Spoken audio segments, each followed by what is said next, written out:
la monétisation de TikTok. Alors pour faire simple, moi j'ai été sur TikTok, j'ai posté des vidéos depuis que la bêta en fait a été créée du coup il y a quelques années. Depuis j'ai réussi à générer des dizaines de milliers d'euros grâce à cette monétisation, grâce à la bêta TikTok. Mais aussi à cause de quelques erreurs j'ai perdu des dizaines aussi de milliers d'euros. Et ça c'est parce qu'en fait je prenais pas conscience des grosses erreurs que je faisais dessus. Et donc voilà, faire des millions de vues sur TikTok et gagner des milliers d'euros c'est très bien. Sauf que ça sert à rien si t'arrives même pas à le récupérer. Donc ici dans cette vidéo je voulais un peu couvrir toutes les questions les plus communes qu'il y a sur la bêta TikTok. Et du coup y répondre pour vous permettre en fait vous de gagner beaucoup d'argent, pour que vous puissiez aussi éviter et pas faire les mêmes erreurs que moi qui m'ont coûté littéralement 10 à 20 000 euros. Et si vous êtes dans le milieu de la création de vidéos, n'hésitez pas à rejoindre le Discord de cette chaîne. Là-bas, on partage vraiment des astuces, on partage tout, des analyses de vidéos. C'est un lieu qui est fait pour les créateurs, c'est totalement gratuit. Et sur ce, commençons les questions. C'est quoi les niches qu'il ne faut plus faire pour ne pas être démonétisé?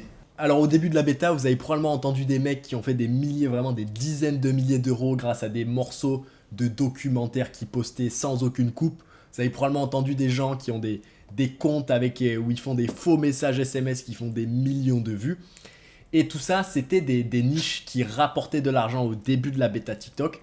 Mais au fur et à mesure du temps, TikTok voulait un peu limiter en fait le contenu qu'ils appellent... TikTok qui voulait un peu limiter les niches qui sont un peu trop faciles à gagner de l'argent, les niches un peu cancer. Et donc pas mal de niches en fait ne sont plus du tout monétisables aujourd'hui sur TikTok. Et la première bien sûr c'est la niche de repost de reportage. Ça maintenant c'est plus éligible du tout. Si tu commences à poster des vidéos comme ça sera contenu non original et tu auras zéro de monétisation. Mais c'est pas limité à ça. Il y a pas mal d'autres choses qui vont être incluses dans le non original. Mais il y a aussi d'autres choses qui sont originales qui ne sont pas monétisées. Comme par exemple, à un moment, il y avait beaucoup les niches SMS où il y avait des sortes de fausses conversations. Où il y avait des sortes de messages, des bulles de messages qui y apparaissaient. C'était une niche qui marchait extrêmement bien passé un temps. Mais aujourd'hui, c'est plus monétisable.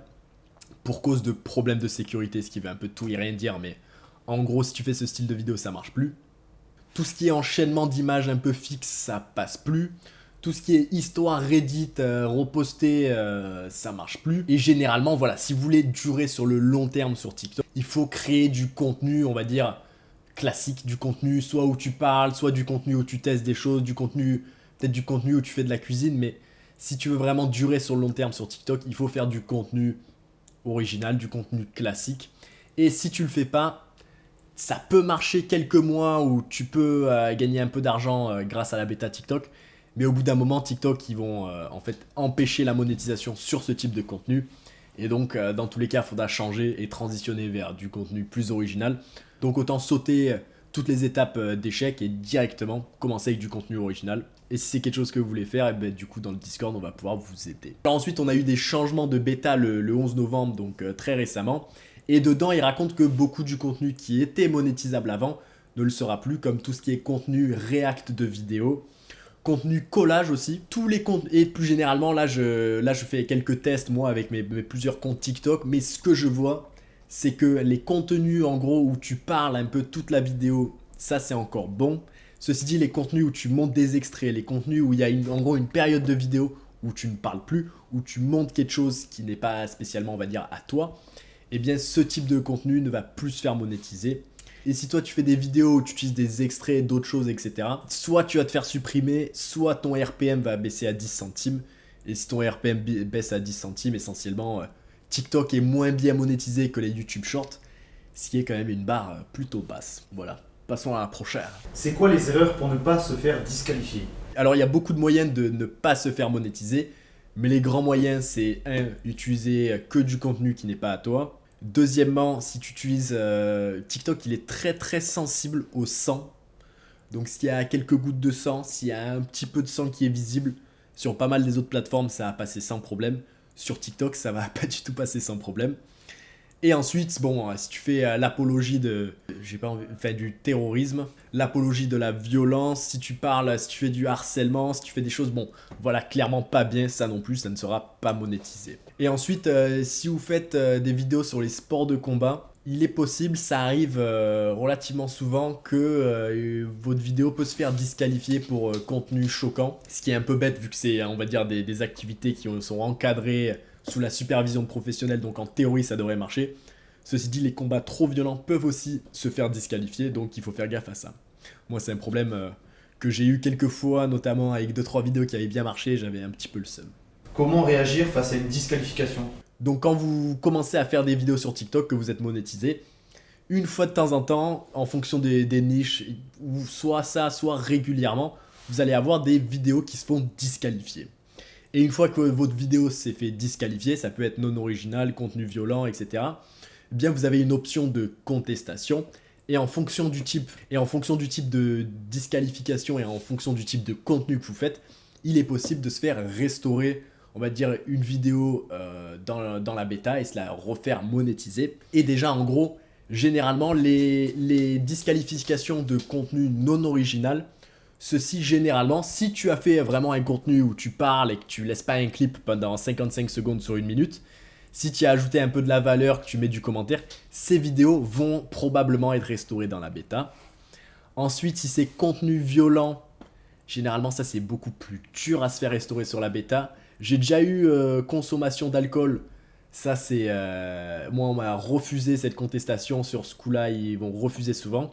Et si c'est problème de sécurité, là ça veut dire que vous êtes dans le gros caca et que de 1 ils vont pas réussir à monétiser. Et de 2, si tu continues avec des problèmes de sécurité, il y a des très très grandes chances qu'ils vous disqualifient complètement de la bêta ou qu'il y ait d'autres problèmes avec le compte comme des RPM qui baissent très très bas. Et avant de passer à la suite, en gros, il faut savoir que quand ta vidéo elle est disqualifiée, elle continue quand même à générer du revenu. Donc si tu fais ta contestation et qu'elle finit par être acceptée, j'en sais rien, 24 heures plus tard, eh bien toutes les vues depuis le début de la création de la vidéo, depuis le début de la mise en ligne, eh bien elles seront monétisées. Donc faut pas s'inquiéter non plus.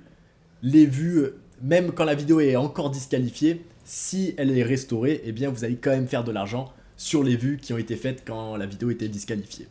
Voilà, ça c'était une peur que j'avais un peu au début, et du coup j'en profite pour répondre. Qu'est-ce qu'il faut pas faire pour pas que son RPM baisse? Alors, le RPM qui baisse, c'est un problème initialement que j'avais pas trop au début, mais depuis que j'ai recréé des nouveaux comptes, c'est un problème que j'ai eu notamment sur un de mes comptes que j'utilise, où en gros je postais mes vidéos comme d'hab, tout était bien, et ensuite un peu du jour au lendemain, le RPM il baisse à 20 centimes, puis il baisse à 10 centimes, et ensuite toutes les vidéos que tu postes à partir de ce moment-là sur ce compte restent à 10 centimes, quelle que soit un peu la niche, quel que soit le style. Donc généralement quand tu as un compte qui baisse à 10 centimes, il va probablement rester à 10 centimes pendant très très longtemps. Alors il y a peut-être des cas de gens qui ont réussi à remonter dans les RPM. Moi, j'ai pas eu de comptes qui sont remontés en RPM, ils sont toujours restés à 10 centimes. Ceci dit, sur mon ancien gros compte à 700 000 abonnés, j'avais eu une ou deux vidéos qui étaient descendues à 8 centimes de RPM, mais le reste n'était pas affecté. Donc généralement, en gros, les nouveaux comptes semblent être beaucoup plus susceptibles à avoir leur RPM baisser de beaucoup. Et ensuite, généralement aussi, le type de contenu que tu postes va affecter du coup ton RPM. Et si c'est du contenu, on va dire surtout depuis les modifications du 11 novembre, c'est du contenu où tu parles pas vraiment, c'est du contenu un peu similaire à ce que tu pourrais trouver sur ma chaîne principale où j'envoie 2 phrases puis ensuite je laisse un extrait pendant 50 secondes. Ce type de contenu généralement peut faire baisser le RPM. Ensuite, tout contenu intelligence artificielle, les réseaux ils aiment pas trop. La peur un peu des réseaux comme TikTok, c'est que en gros tous les contenus qui sont dans le pour toi deviennent un peu des contenus IA générés par des fermes de contenu. Donc il faut en sorte toujours de limiter ce risque au maximum et en jouant un petit peu sur la monétisation de ce contenu. Donc si tu es sur une niche IA et que ton RPM baisse, bon, il va rester bas. Et ensuite, généralement, si tu veux garder un RPM élevé, ce qu'il faut faire, c'est du contenu vraiment original à 100%, dans le sens que faire du contenu où tu parles, soit pendant 1 minute, soit tu montes quelque chose, soit tu fais ta cuisine. Du contenu que tu as filmé toi, par exemple, ça va être le contenu le moins susceptible à avoir un RPM qui baisse. Et une fois que le compte est descendu à 10 centimes, voilà, comme je disais tout à l'heure, j'ai pas trop envie de vous décourager, mais généralement il reste à 10 centimes pour le reste de sa vie, quoi. Donc à ce niveau-là, si vous êtes un créateur qui fait quand même des vues, qui savait faire des vidéos, on va dire virales relativement facilement, là je vous dirais de recréer un compte et le monter à 10 000 abonnés pour ensuite se refaire monétiser et réavoir le RPM à 50 centimes. Ceci dit, si vous refaites les mêmes erreurs que sur le premier compte, le RPM va aussi rebaisser à 10 centimes comme sur le premier compte. C'est quoi les vues inéligibles dans tes vidéos? Donc si vous êtes monétisé sur TikTok, vous avez sûrement remarqué que vous pouvez avoir une vidéo qui fait 1 million de vues, mais ensuite quand vous allez sur votre dashboard TikTok, vous voyez que sur ces 1 million de vues, en fait il n'y en a que 500 000 qui sont éligibles. Donc qu'est-ce qu'une vue éligible? Qu'est-ce qu'une vue pas éligible? Eh bien généralement une vue pas éligible c'est une de trois choses. C'est une vue qui vient en fait quand les gens ont regardé le profil de la personne. C'est-à-dire, imaginons l'auditeur, il regarde une vidéo, il aime bien la vidéo, il clique sur ton profil, et ensuite il regarde une autre vidéo à partir de son profil. Eh bien, toutes les vidéos qu'il regarde à partir du profil, eh bien, elles seront non éligibles. Ensuite, si les gens regardent des vidéos à partir du fil abonnement, toutes ces vues-là non plus ne seront pas éligibles. Et ensuite, il y a une troisième catégorie où en gros, c'est toutes les vues qui ont duré moins de 5 secondes. Donc, s'il y a quelqu'un qui est tombé sur ta vidéo et qu'ils ont swipe 4 secondes après, eh bien cette vue ne sera pas éligible du tout. Même si elle a été dans le pour toi et qu'elle vient d'un pays du coup qui est éligible à la monétisation de TikTok. Et donc les vues éligibles, c'est quoi? C'est les vues qui viennent du fil pour toi et généralement pour une petite proportion, pour un ordre de grandeur un peu pour vous guider. Généralement les vues éligibles, c'est entre 30 et 60%, 30 à 70% des vues totales, quoi. Ça va dépendre un peu des comptes et des vidéos, mais généralement voilà, c'est dans ces ordres de grandeur là. Combien tu gagnes réellement d'argent sur un TikTok pour 1 million de vues? Alors si tu as un TikTok qui fait plus d'une minute et qui fait 1 million de vues, généralement la vraie monétisation, là tu peux entendre toutes sortes de choses en ligne. Au début de la bêta, il y avait beaucoup de gens qui sortaient 1 euro les 1000 vues.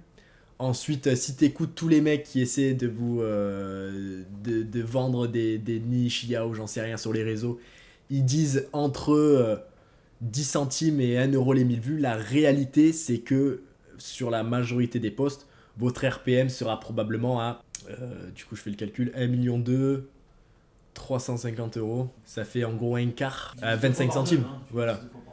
Essentiellement, ça sera le vrai RPM par vue générale, c'est-à-dire sans passer par les vues non éligibles et éligibles, par vue juste sur le profil.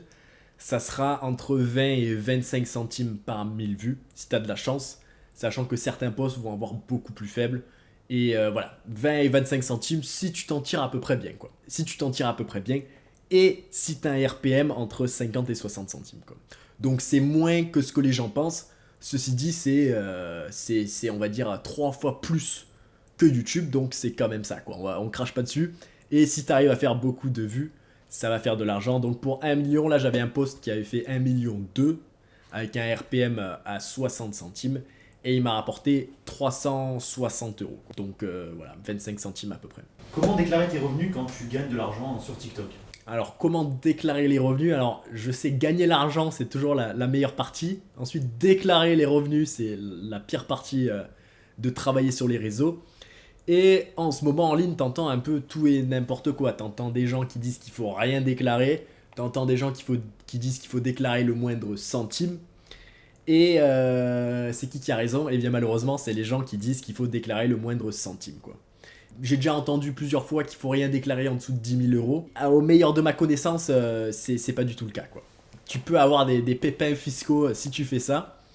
Donc voilà, il faut déclarer ses revenus. Après, si tu génères 500 euros une fois, bon, ça tu peux ne pas déclarer. Si tu gagnes, imaginons 1000 euros par mois, ou une somme à peu près grosse, régulière, là il va falloir déclarer. Et pour déclarer, il y a plusieurs façons de déclarer. Il y a plusieurs régimes fiscaux. Mais pour les petits créateurs qui n'ont pas envie de se casser trop la tête, et franchement, c'est probablement le régime fiscal le plus avantageux, ça va être de créer une auto-entreprise, donc aller dans le statut d'auto-entrepreneur. Et là-bas, du coup, la première année, vous êtes taxé à 10%, et à partir de là, c'est 25 à 35%. 24. Et à partir de là, ça sera taxé à 24%, donc il y a à peu près un quart qui va partir directement à l'État. Comment être monétisé quand on habite dans un autre pays? Alors ça, c'est une question qui est intéressante, vu que c'est vrai qu'en fait, il n'y a qu'une petite liste de pays qui peuvent être monétisés sur TikTok, et heureusement, pour moi, qui habite en France, eh bien la France en fait partie, mais c'est peut-être pas le cas de votre pays. Donc comment faire dans ce cas-là? Eh bien la seule astuce que vous avez, ça va être soit de ne pas être monétisé, soit d'essayer d'être monétisé en faisant croire à TikTok que votre adresse IP et toutes vos informations appartiennent dans un pays monétisé.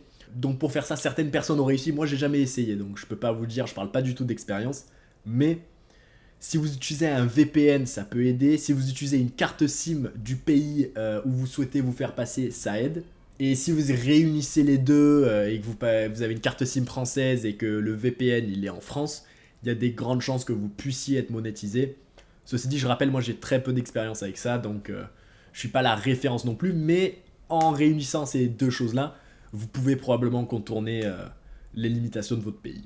Et si vous arrivez aux 10 000 abonnés, ils vont aussi demander une carte d'identité et un compte bancaire. Et il est possible que si vous foutez une carte d'identité qui n'est pas du pays qui est monétisé, il est fort possible que vous soyez rejeté de la bêta. Du coup, il vous faudra peut-être un compte bancaire et une carte d'identité du pays qui est monétisé.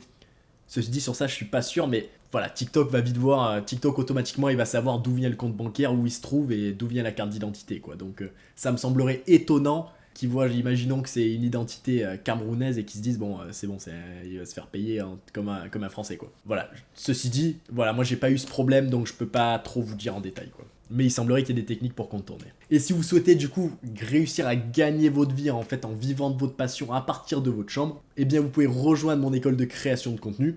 Et là-bas, ce que je fais, c'est que en fait, vous m'envoyez vos vidéos, je les analyse, je les critique, je vous dis quoi améliorer.